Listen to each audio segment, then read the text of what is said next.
Everyone, आज हम third lecture BSc third year का क्वांटम मैकेनिक्स का लेने जा रहे हैं। और लास्ट टाइम पे बहुत सारी प्रॉब्लम्स हो गई थी। नॉर्मलाइज कैसे करना है किसी वेव फंक्शन को, और किसी फंक्शन को चेक कैसे करना है कि वो वेव फंक्शन है कि नहीं है। और 4 प्रॉब्लम्स थी वेव फंक्शन को चेक करने के लिए है कि नहीं है, जिसमें से 2 प्रॉब्लम हम करा दिए थे और 2 प्रॉब्लम बहुत इजी थी। आई होप आप लोग कर लिए होंगे। और नॉर्मलाइजेशन कांस्टेंट निकालने के लिए फर्स्ट वाला जो था जिसमें n की वैल्यू निकालनी थी वो हम निकाल ही दिए थे। उसके बाद एक और क्वेश्चन था जिसमें रेंज शायद -a to a दिया गया था, वो भी बहुत ही आसान था। स्टैंडर्ड इंटीग्रेशन के बारे में डिस्कस कर दिए थे। तो कुल मिला के हम ये मान चल रहे हैं कि आपको पिछले लेक्चर जो 2 लेक्चर हो गए हैं उसमें सारी चीज़ें समझ में आ गई हैं, और प्रॉब्लम्स अगर आपको ऐसे कुछ पूछी जाती है तो आप कर लेंगे। ओके, आज हम श्रोडिंगर वेव इक्वेशन शुरू करेंगे।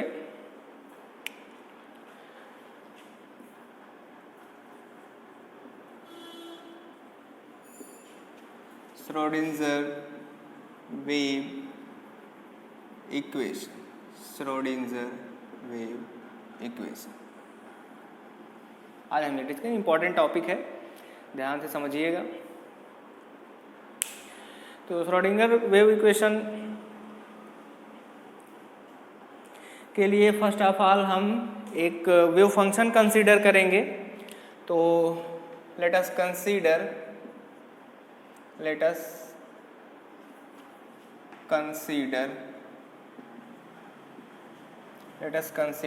a wave function. Let us consider a wave function of a particle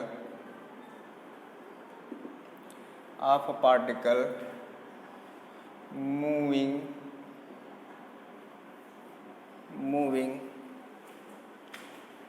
along positive x direction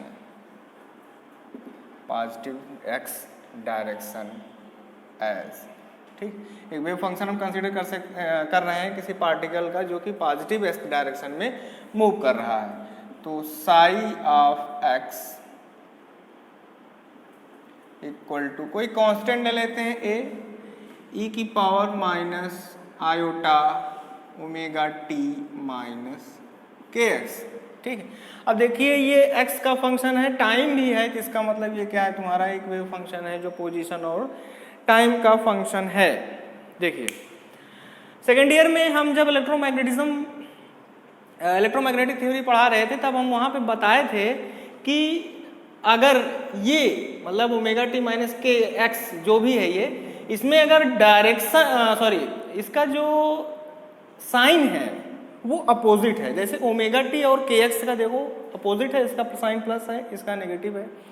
तो इसका मतलब यह है कि अगर साइन नेगेटिव होता है तो हम वहां पे बताए थे कि वो पॉजिटिव एक्स डायरेक्शन में मूव करेगा, ठीक। भले यहाँ पे माइनस है, अगर हम यहाँ पे ये माइनस लगा देते तब क्या हो जाता, ये साइन सेम हो जाता। तो साइन सेम हो जाता तब ये हमारा particle positive X direction move करके नेगेटिव एक्स डायरेक्शन मूव करने लगता। या हम दोनों प्लस कर देते, ठीक है। सपोज करो हमने दोनों को प्लस कर दिया, अब आपको ऐसा देखने में लगेगा कि ये क्या है, ये particle positive X direction move कर रहा है, बट ऐसा है नहीं। क्यों? क्योंकि इसका भी साइन प्लस है, इसका भी साइन प्लस है। एक ट्रिक था, आप लोगों को बताया गया था। तो ये भी, इसका भी साइन प्लस है, इसका भी साइन प्लस है। इसका मतलब ये क्या है, ये ऐसे पार्टिकल का वेव फंक्शन है जो क्या कर रहा है, नेगेटिव एक्स डायरेक्शन मूव कर रहा है। तो अगर हम यहाँ पे लिख रहे हैं कि let us consider wave function of a particle moving along positive X direction, तो पॉजिटिव एक्स डायरेक्शन अगर हम लिख रहे हैं तो हमको यहाँ पे माइनस करना पड़ेगा। माइनस नहीं करेंगे तो ये पॉजिटिव एक्स डायरेक्शन में मूव नहीं करेगा। ओके, इसको इक्वेशन नंबर फर्स्ट कंसीडर कर लेते हैं। इक्वेशन नंबर फर्स्ट, ठीक। आगे लिखेंगे we know that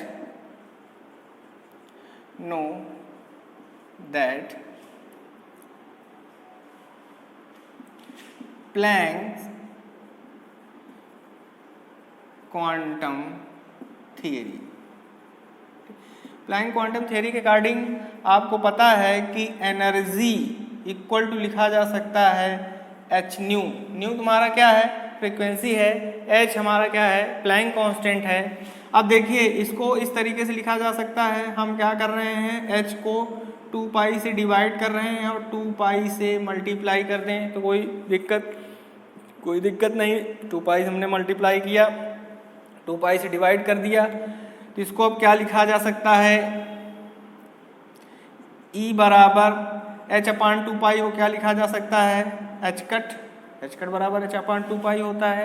2 pi nu, तो ये तुम्हारी फ्रीक्वेंसी थी। फ्रीक्वेंसी में 2 पाई अगर मल्टीप्लाई हो गया है तो तुम्हारी फ्रीक्वेंसी एंगुलर फ्रीक्वेंसी में कन्वर्ट हो जाएगी। तो हम यहाँ पे क्या लिख सकते हैं? ओमेगा लिख सकते हैं। यहाँ लिख देंगे सिंस ओमेगा, ओमेगा मतलब एंगुलर फ्रीक्वेंसी, यहाँ लिख लो ओमेगा बराबर एंगुलर फ्रीक्वेंसी, ये बराबर किसके है? 2 पाई न्यू।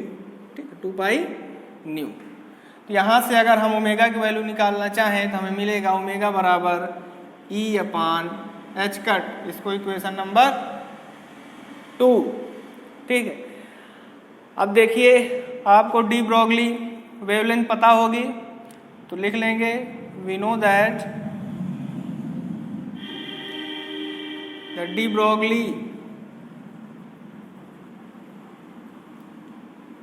ब्रॉगली वेवलेंथ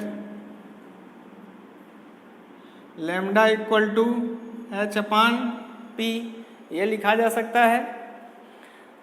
इसको हम ऐसे चेंज कर सकते हैं P बराबर एच अपान लैम्डा, कोई दिक्कत नहीं। ऊपर लिख रहे हैं, नोट कर लीजिए।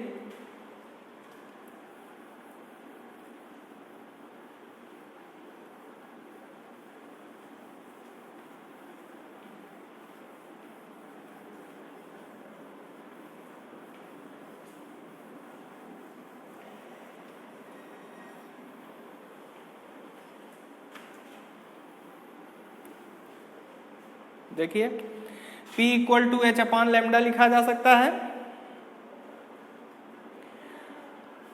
अब हम इसको ऐसे भी तो लिख सकते हैं P बराबर एच अपान 2 पाई और 2 पाई अपान लैम्डा, ऐसे लिख सकते हैं। देखो 2 पाई कैंसिल हो जाएगा, P बराबर एच अपान लैम्डा फिर हो जाएगा। ठीक, कोई दिक्कत नहीं है। तो इसको P इक्वल टू क्या लिख सकते हैं? एच अपान 2 पाई क्या लिखा जा सकता है? H cut. 2 pi by lambda को क्या लिखा जा सकता है? के क्या है? Propagation constant. यहाँ पे लिख देंगे वेयर के बराबर 2 पाई बाई लैम्डा, क्या कहते हैं इसको? Propagation constant. सब आप लोगों को पता है। तो P बराबर हमें क्या मिल गया? एच कट के। यहां से हम के की वैल्यू निकाल सकते हैं क्या? P अपान एच कट। इसको इक्वेशन नंबर 3। ठीक है, देखो ओमेगा की वैल्यू हम निकाल लिए, के की वैल्यू निकाल लिए। तो अब यही ओमेगा और के की वैल्यू हम क्या करेंगे? इक्वेशन फर्स्ट में पुट करेंगे जो हम वेव फंक्शन कंसीडर किए थे। तो आइए पुट करते हैं।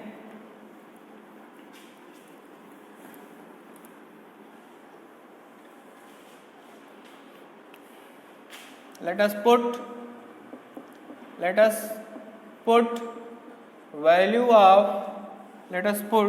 value of किसकी? ओमेगा एंड के कहाँ पे? In equation first. हम क्या प्राप्त करते हैं? We get psi x of T equal to, क्या था? कांस्टेंट था, कोई कांस्टेंट ए था, ई की पावर था minus iota omega T minus के एक्स था ना। तो ओमेगा की जगह पर हम क्या लिखेंगे? E upon H cut t omega T minus के एक्स, के की जगह पर p upon H cut x. ठीक है, देखिए एच कट यहाँ भी है, यहाँ भी है, बाहर निकाल लो, कॉमन कर लो।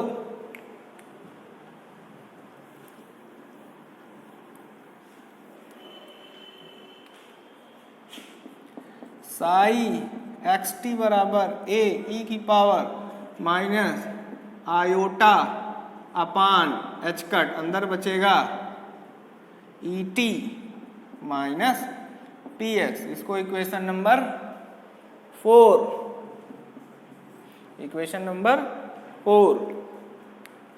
अब देखिए, अगर हम इस इक्वेशन से मोमेंटम को एक्सट्रैक्ट करना चाहते हैं, मतलब मोमेंटम को हम अगर बाहर निकालना चाहते हैं तो क्या करना पड़ेगा? देखिए ध्यान से, इस इक्वेशन में मोमेंटम को अगर हम बाहर निकालना चाहते हैं तो क्या करना पड़ेगा? डिफरेंशिएशन करना पड़ेगा। कैसे डिफरेंशिएट करेंगे? पार्शियल डिफरेंशिएट अगर इस इक्वेशन को x के रिस्पेक्ट में कर दें, पार्शियल डिफरेंशिएट, तो पार्शियल अगर डिफरेंशिएट करेंगे x के रिस्पेक्ट में तो बाकी जो रिमेनिंग क्वांटिटीज हैं वो कांस्टेंट हम कंसीडर करेंगे। तो रिमेनिंग में क्या हो जाएगा? अगर x को हम इस px को x के रिस्पेक्ट में पार्शियल डिफरेंशिएट करेंगे तो p तो बाहर आ जाएगा, x की वैल्यू 1 हो जाएगी, बाकी जो रिमेनिंग वैल्यू क्वांटिटीज हैं वो कांस्टेंट है और कांस्टेंट का डिफरेंशिएशन 0 हो जाएगा। तो देखिए यहाँ पे लिख लेते हैं, differentiating equation 4 with respect to x partially लिखना बहुत जरूरी है, नहीं तो आप उसको डिफरेंशिएट नहीं कर पाओगे। With respect to x partially, तो पार्शियली अगर हम डिफरेंशिएट करें तो क्या हमें मिलेगा? Del psi x T upon del X, ठीक है, पार्शियल डिफरेंशिएशन इक्वल टू, देखिए तो कांस्टेंट है, कोई बात नहीं, ए एज इट इज लिख लेंगे। डिफरेंशिएट करेंगे तो हमारा minus iota upon H cut तो बाहर आएगा ही आएगा, साथ ही साथ ये वाला पूरा टर्म हो जाएगा 0, क्योंकि यहाँ x है ही नहीं, x का फंक्शन ये है नहीं, यहाँ पे x है तो यहाँ पे हमको क्या मिलेगा? माइनस p मिलेगा और x की वैल्यू हो जाएगी 1 और एक्सपोनेंशियल एज इट इज बना रहेगा, minus iota upon H cut e t minus p x, ठीक है। अब ये देखिए माइनस माइनस हो गया प्लस, तो del psi x T upon del x equal to हो जाएगा iota upon H cut p a times e की power minus iota upon H cut e t minus p x.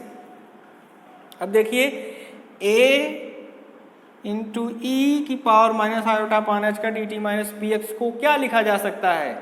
Sai x T लिखा जा सकता है, क्यों? हाँ, तो इक्वेशन नंबर 4 से देखो, इतने को, यही वाला पूरा तो है यहाँ पे ये, तो इसकी जगह पे क्या लिखा जा सकता है? साई एक्स ऑफ टी, तो ऊपर लिख लेते हैं।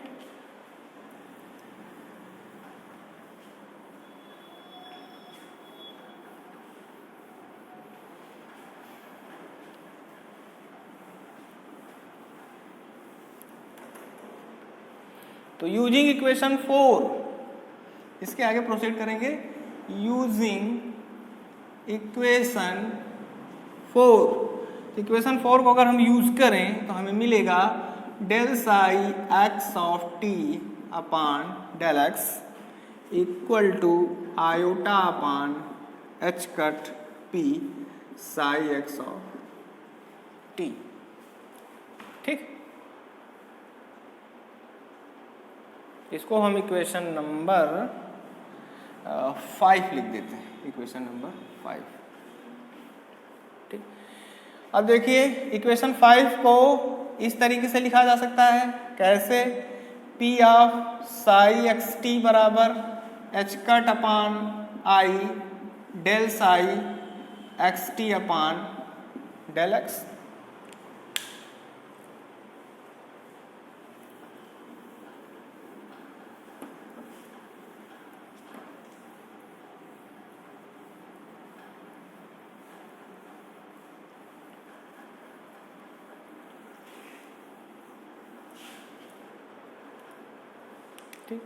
अब देखिए साई यहाँ भी है, साई यहाँ भी है, इस पे साई जो है डेल बाई डेल एक्स मतलब ऑपरेट हो रहा है, तो एक तरीके से हम कह सकते हैं डेल बाई डेल एक्स क्या है? तुम्हारा ऑपरेटर है। तो अगर हम यहाँ से साई को हटा दें तो this can be written as P equal to H cut upon I del by del X. देखो साई लेफ्ट से हटा है तो राइट से भी साई को हटा दिए। अब देखिए ये क्या है, ये डिफरेंशियल ऑपरेटर है, मतलब ये मोमेंटम जब किसी फंक्शन पे या बोले वेव फंक्शन पे ऑपरेट होगा तो हमें मोमेंटम मिलेगा। अब ये ऑपरेटर है तो ऑपरेटर के ऊपर हमेशा कैप लगाया जाता है, ठीक। ऑपरेटर के ऊपर अगर कैप, किसी क्वांटिटी के ऊपर अगर कैप लगा है तो हम कहेंगे क्वांटम मैकेनिक्स में वो क्या है, ऑपरेटर है। तो देखिए अगर आपको ऑपरेटर किसी मोमेंटम ऑपरेटर अगर आपसे पूछा जाए तो आप क्या बताओगे कि मोमेंटम ऑपरेटर क्वांटम मैकेनिक्स में, क्लासिकल में ठीक है क्या होता है, मास इनटू वेलोसिटी, बट यहाँ पे क्या है, मोमेंटम बराबर H cut upon I del by del X. ये कहाँ है, वन डायमेंशन में है, तो इसको इक्वेशन नंबर 6 लिख लेते हैं और लिख लेंगे the equation 6 is known as momentum operator,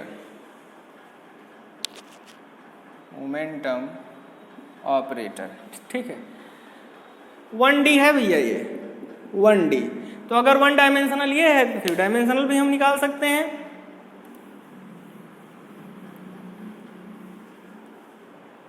तो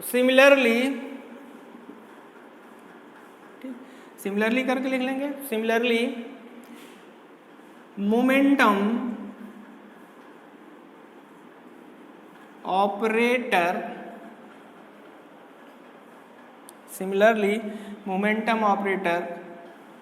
can be written in 3 dimensional, 3 dimension में लिख सकते हैं। तो 3 डायमेंशन में हमारा मोमेंटम ऑपरेटर क्या हो जाएगा, equal to H cut upon आई, ठीक। 3 डायमेंशन में क्या हो जाएगा, डेल ऑपरेटर। बात समझ रहे हैं ना, डेल ऑपरेटर क्या होता है, i cap del by del x plus j cap del by del y plus k cap del by del z, पता होगा आपको। ये देखिए आई कैप, ये वाला आई कैप और ये वाले आयोटा में अंतर है, ये आई कैप है, ये केवल आयोटा है, केवल आई है। तो i del by del x plus j del by del y plus k del by del z. Del की वैल्यू ये होती है। अब देखिए आपका एक पार्ट जब था तो यहाँ पे डेल बाई डेल एक्स था, 1 डायमेंशन था, तो अगर तीनों आ जाएंगे तो ये 3 डायमेंशन हो जाएगा। 3 डायमेंशन होते ही ये क्या लिखा जाएगा, एच कट अपान आई डेल। देखने में अच्छा नहीं लग रहा है तो हम इसको ऐसे लिख सकते हैं, पी कैप बराबर minus I H cut del operator, ठीक। ये हमारा है मोमेंटम ऑपरेटर इन 3 डायमेंशन।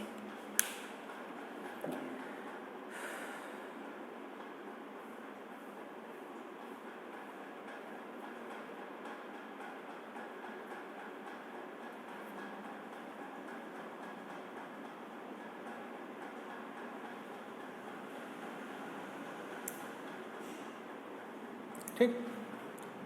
अब देखिए एक बार डिफरेंशिएट किए तो हमें क्या मिला, मोमेंटम ऑपरेटर मिला, किसके रिस्पेक्ट में, पोजीशन के रिस्पेक्ट में। अब हम क्या करेंगे, एक बार फिर से डिफरेंशिएट करेंगे पोजीशन के रिस्पेक्ट में, तो हमें क्या मिलेगा, मोमेंटम का स्क्वायर मिलेगा।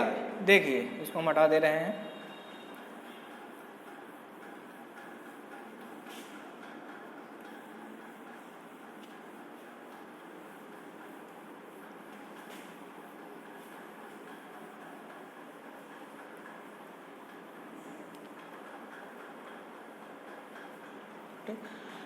अब अपने पे फंक्शन को यहाँ साइड में लिख लेंगे क्योंकि बार बार इसकी ज़रूरत पड़ रही है। तो क्या था, psi x of T equal to था ई की power minus iota upon H cut e t minus क्या था,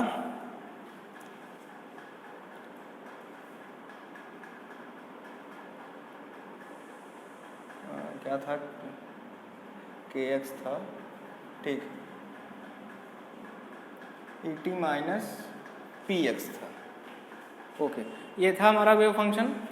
अब देखिए एक बार हम डिफरेंशिएट करें तो वहाँ से हमें मोमेंटम मिला था, फिर से डिफरेंशिएट करेंगे, ट्वाइस डिफरेंशिएटिंग, तो इक्वेशन नंबर आई थिंक 2 था ना, हाँ देख लीजिए अगर इक्वेशन नंबर मिस्टेक हो रहा है, आई थिंक ये 2 नंबर इक्वेशन था। तो हम क्या करेंगे, इक्वेशन 2 को एक बार डिफरेंशिएट कर चुके हैं, इक्वेशन 2 को डिफरेंशिएट एक बार कर चुके हैं, तो एक बार फिर से डिफरेंशिएट करेंगे इक्वेशन 2 को।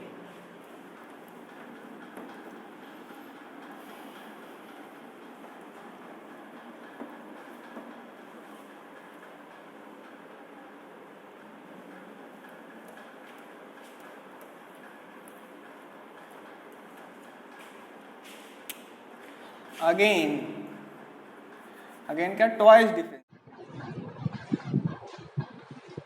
देखिए ये वाला equation I think 2 number equation था।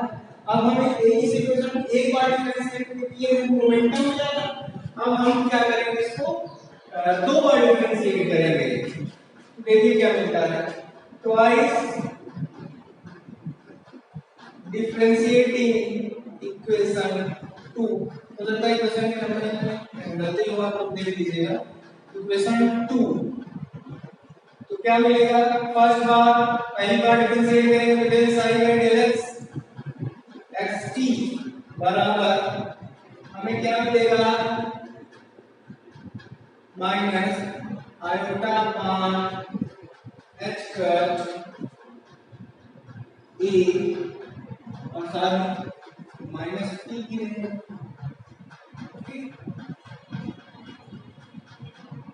Power minus iota upon H cut तो आई डिफरेंशिएट तो 2 बार डिफरेंशिएट करो तो del two psi x T upon del x two ये इक्वल टू हो जाएगा माइनस आयोटा माइनस का हमारे पास पहले से था, एक माइनस आयोटा माइनस का फिर से आ जाएगा, माइनस की पहले से था, एक माइनस की फिर से आ जाएगा और क्या मिलेगा हमें, a की power minus iota upon h cut dt minus px। तो देखिए del two psi x T upon del x two equal ये minus minus plus i two i square minus 1 तो हमें मिलेगा माइनस 1 अपॉन x का square, यहां से minus p T square और कितने को हम क्या लिख देंगे, साइन ऑफ एक्स। देखिए यहां से हम क्या लिख सकते हैं, p square psi x T equal to minus h का square del two psi of X T upon del X. ठीक, इसको हम इक्वेशन नंबर 7 कंसीडर कर लेते हैं। ठीक, इसको आप इसी पे छोड़ दीजिए, आगे जरूर पड़ेगी तो हम बताएंगे। तो x का square del two psi x T upon h ये ट्वाइस डिफरेंशिएट मतलब 2 बार डिफरेंशिएट करें। अब देखिए r करके हम इसको ऐसे भी लिख सकते हैं और p स्क्वायर बराबर माइनस h का square del two upon del x two ऐसे लिखा जा सकता है। ठीक, इसको हम इक्वेशन नंबर 8 कंसीडर कर सकते हैं। ये वन डायमेंशन में है, क्या लिख लेंगे, इन थ्री डायमेंशन में क्या हो जाएगा, p स्क्वायर बराबर माइनस h का स्क्वायर, इसको हम पूरा क्या लिख सकते हैं, डेल स्क्वायर ऑपरेटर लिख सकते हैं। इसको इक्वेशन नंबर 9 बना लेंगे। अब देखिए हम इसको एक बार डिफरेंशिएट किए मोमेंटम मिला, 2 बार डिफरेंशिएट किए मोमेंटम का स्क्वायर मिला। अब हम क्या करेंगे, अगर इस इक्वेशन को टाइम के रिस्पेक्ट में डिफरेंशिएट करें तो एनर्जी निकल के आएगी। देखिए यहां पे जब पोजीशन के रिस्पेक्ट में डिफरेंशिएट करें मोमेंटम निकल के आएगा, अगर हम टाइम के रिस्पेक्ट में करें पार्शियल डिफरेंशिएशन तो एनर्जी निकल के आएगी। तो आगे प्रोसीड करते हैं।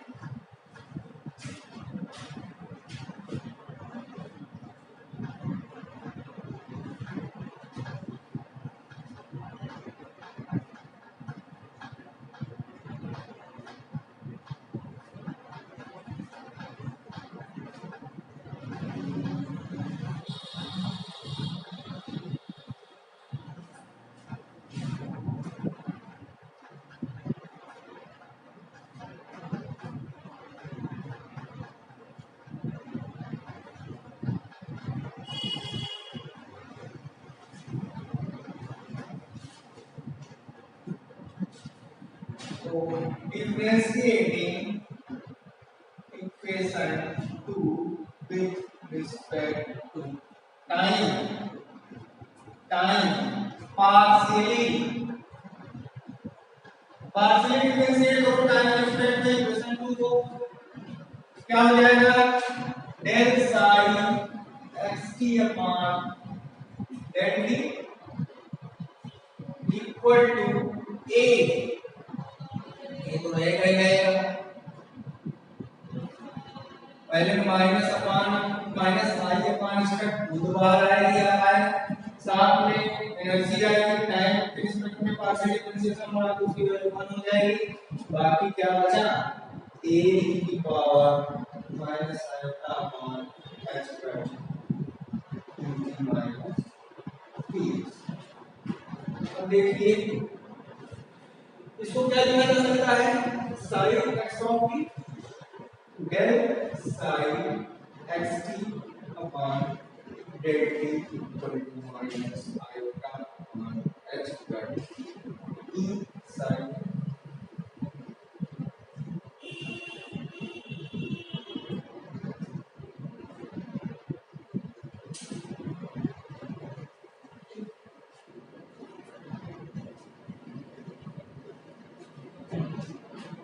यहां से हम लिख सकते हैं e psi x t equal to minus h cut upon I del psi x t या हम लिख सकते हैं e equal to h cut iota del upon देखिए अब हम इसको क्या कहेंगे एनर्जी ऑफ एटम इसको इक्वेशन नंबर 10 लिखते हैं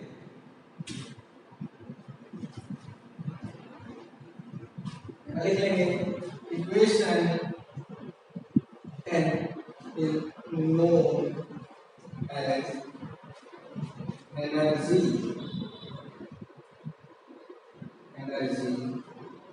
of okay